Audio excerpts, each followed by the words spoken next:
Hello बच्चों, आप लोग कैसे हो। आज हम आर्टिकल्स के बारे में पढ़ेंगे।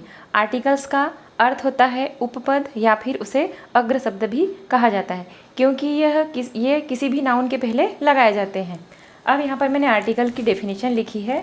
आर्टिकल एक प्रकार के विशेषता बताने वाले शब्द हैं जो किसी नाउन के पहले लगाए जाते हैं।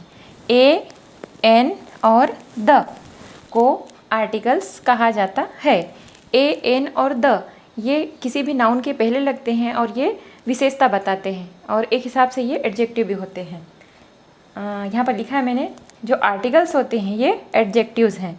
इन्हें मॉडर्न इंग्लिश ग्रामर में डिटरमिनर्स भी कहा जाता है। डिटरमिनर्स का अर्थ होता है निर्धारक। किसी भी चीज़ को वो निर्धारित करते हैं, मतलब निर्धारक का एक रूप होता है। ए, एन, द निर्धारक के रूप में प्रयुक्त होते हैं, इसलिए इसे डिटरमिनर्स भी कहा जाता है। आर्टिकल्स दो प्रकार के होते हैं। अब कौन कौन से होते हैं? एक है इनडेफिनिट आर्टिकल्स, मतलब अनिश्चित आर्टिकल होते हैं, और दूसरा होता है डेफिनिट आर्टिकल, मतलब निश्चित उपपद या निश्चित आर्टिकल्स। ठीक है, उपपद। अब इसमें है इनडेफिनिट आर्टिकल में ए और एन दोनों आते हैं, जो क्या करते हैं, वस्तु की संख्या की ओर संकेत करते हैं। जैसे हम पढ़ते हैं आई सा अ डॉग, आई सा अ काऊ, दिस इज अ काऊ। जैसे ए शब्द का प्रयोग होता है तो वो ए से किसी संख्या की ओर संकेत करते हैं। ठीक है। अब जो डेफिनेट आर्टिकल होते हैं द, ये किसी वस्तु की ओर विशेषता बताते हैं, किसी भी वस्तु की विशेषता बताने के लिए प्रयुक्त होते हैं। अब इनके बारे में हम अलग अलग विस्तार से पढ़ेंगे, तब तक आप लोग इसे कॉपी में नोट कर लेंगे। अब हम बात करते हैं इनडेफिनिट आर्टिकल के बारे में। इनडेफिनिट आर्टिकल का अर्थ होता है अनिश्चित अग्र शब्द या अनिश्चित उपपद। अब इनडेफिनिट आर्टिकल में क्या क्या आते थे, हमने थोड़ी देर पहले ही बात करी थी।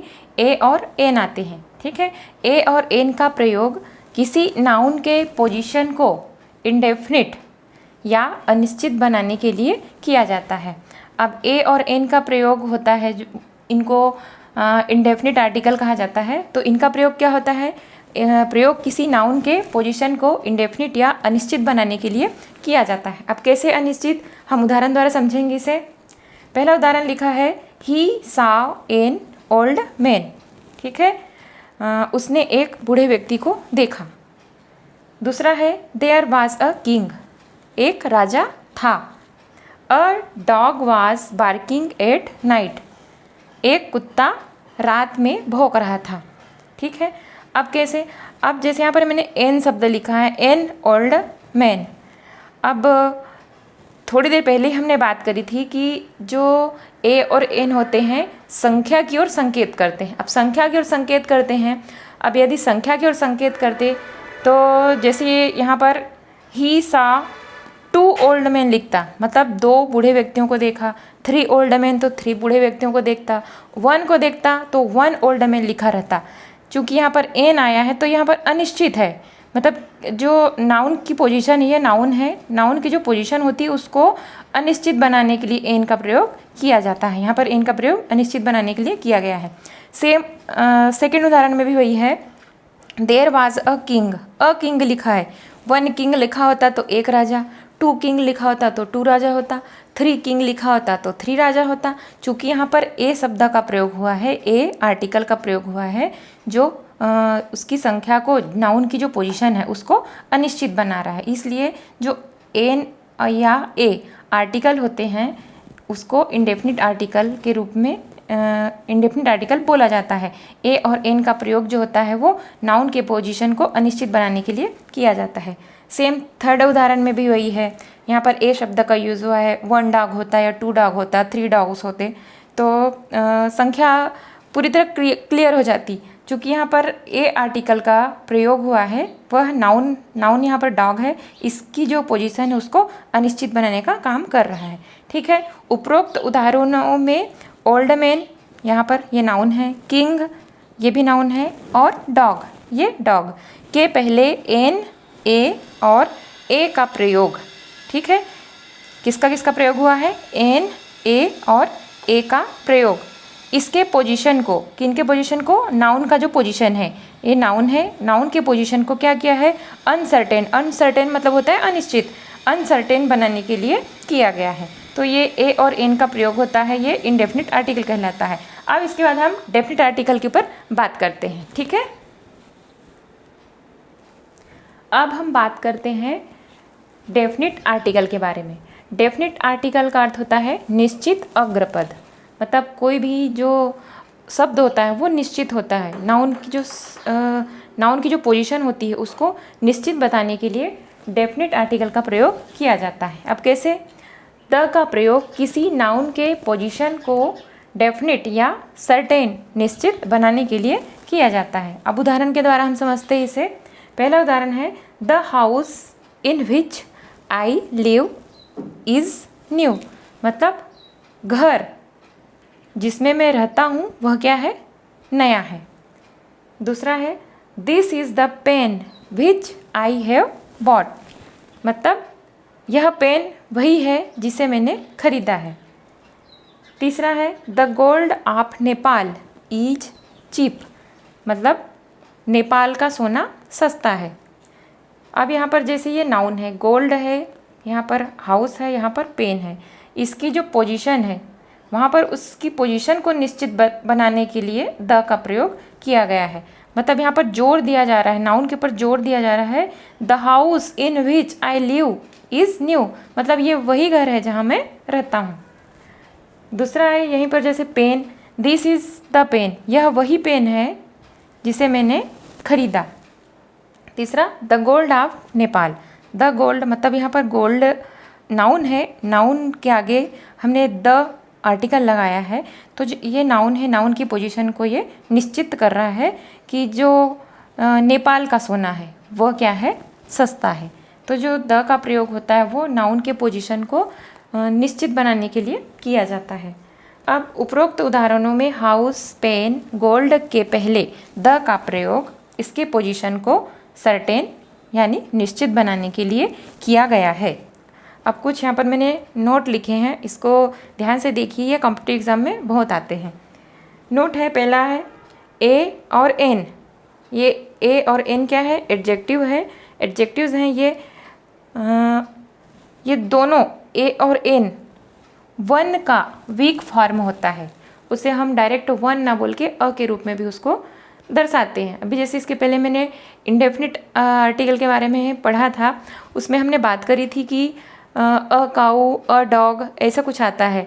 हमने वन नहीं लिखा, टू नहीं लिखा, थ्री नहीं लिखा, तो जो अ शब्द होता है वो वन शब्द का ही वीक फॉर्म होता है। वहाँ नॉर्मली माना जाता है कि एक ही देखा, तो ये वन का वीक फॉर्म होता है। जबकि द एडजेक्टिव दिस दैट का वीक फॉर्म है। यहाँ पर जैसे ए और एन वन का वीक फॉर्म होता है, वैसे जो द होता है दिस और दैट का ही वीक फॉर्म होता है। दूसरा लिखा है मैंने ए एन का शाब्दिक अर्थ। ए और एन जो हम लिखते हैं उसका अर्थ क्या होता है?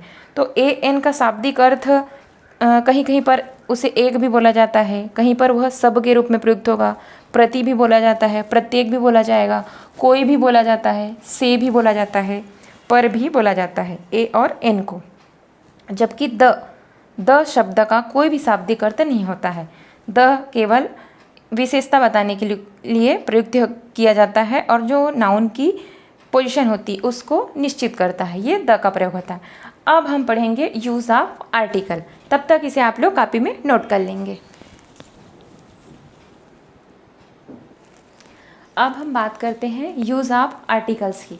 यूज़ ऑफ आर्टिकल्स को जानने के पहले हम थोड़ी बात कर लेते हैं कि किसी भी वर्ड के पहले ए और एन का प्रयोग करने के पहले हमें यह जानना आवश्यक हो जाता है कि उस शब्द का फर्स्ट लेटर और उसका फर्स्ट साउंड क्या है। फर्स्ट लेटर और फर्स्ट साउंड को जाने बिना हम ए और एन का प्रयोग करने में बहुत सारी गलतियां करते हैं, और इस गलती से बचने के लिए आइए हम जानते हैं कि वावेल के पहले या कोई भी वर्ड के पहले हम ए और एन का प्रयोग किस प्रकार करें, किसी भी शब्द के पहले ए और एन का प्रयोग किस तरह करें। इसके लिए हमें जो फर्स्ट लेटर होता है और जो फर्स्ट लेटर का साउंड होता है उसे जानना बहुत ज़रूरी होता है। तो यहाँ पर मैंने वावेल लिखे हैं। जो इंग्लिश लेटर होते हैं उसमें 26 इंग्लिश का जो लेटर होते हैं 26 लेटर होते हैं उसमें, तो उसमें से जो होते हैं 5 वावेल होते हैं और 21 कॉन्सोनेंट होते हैं। तो जो वावेल है, वावेल मतलब होता है स्वर, इसमें ए, ई, आई, ओ और यू आते हैं। तो जो साउंड होते हैं, वावेल साउंड होते हैं, वो 20 होते हैं और कॉन्सोनेंट साउंड होते हैं वो 24 होते हैं। तो इस प्रकार 44 साउंड्स इंग्लिश लेटर में होते हैं।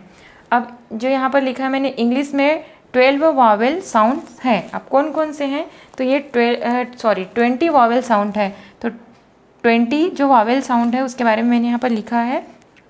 ई बड़ी ई है, तो आई का यूज़ नॉर्मली हम करते हैं। तो इसका प्रयोग कहाँ होता है? ट्री, जैसे हम पढ़ते हैं ट्री, तो डबल ई का प्रयोग हो जाए ट्री। यहाँ पर ए से होता है बेड, आ तो हुआ कार, आ तो ला, ऊ से होता है बुक, यहाँ पर अ तो कप, ए से बना डे, आई से बना बॉय, आउ तो टाउन में यूज़ होता है वो, ए तो केयर एज इन केयर, ई एज इन सिटी, ए एज इन कैट, आ एज इन कॉट, ऊ एज इन फूड, अ एज इन अर्थ, अ एज इन अगो, आई एज इन टाइम, ओ एज इन ओल्ड, ई एज इन डियर, ऊ एज इन पुअर। तो इस प्रकार इंग्लिश में 20 वावेल साउंड होते हैं। अब हम जो कॉन्सोनेंट साउंड होते हैं जो 24 होते हैं उसके बारे में भी बात करेंगे। तब तक आप लोग इसे कॉपी में नोट कर लीजिए। अब हम बात करते हैं कॉन्सोनेंट मतलब व्यंजन के बारे में। कॉन्सोनेंट व्यंजन जो 21 होते हैं, इंग्लिश लेटर पूरे जो होते हैं उसमें 21 कॉन्सोनेंट होते हैं। वो हैं B, C, D, F, G, H, J, K, L, M, N, P, Q, R, S, T, V, W, X, Y और जेड। ये 21 जो है कॉन्सोनेंट हैं, व्यंजन होते हैं, और जो 5 है ए, ई, आई, ओ और यू, ये वॉवेल हैं।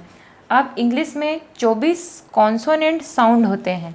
अब जो 24 कॉन्सोनेंट साउंड कौन कौन से होते हैं? जैसे प एज इन पेन में यूज़ होता है पेन, ट टेन, क एज इन कैट, च एज इन चाइल्ड, फ एज इन फैन, थ एज इन थंब, स एज इन सन, श एज इन शू, ह एज इन हैन, न एज इन नॉट, ल एज इन लेग, य एज इन यस, ब एज इन बॉल, ड एज इन डे, ग एज इन गन, ज एज इन जज, व एज इन वैन, द एज इन दे, ज एज इन जू, झ एज इन प्लेजर, म as in man, ng as in ring, र एज इन रूम, व एज इन वाइफ। तो ये जो कॉन्सोनेंट साउंड होते हैं, मतलब जो उसका फर्स्ट लेटर से जैसा हम पढ़ रहे हैं और उसका हम साउंड निकाल रहे हैं, फर्स्ट लेटर साउंड, तो इंग्लिश में 24 कॉन्सोनेंट साउंड होते हैं।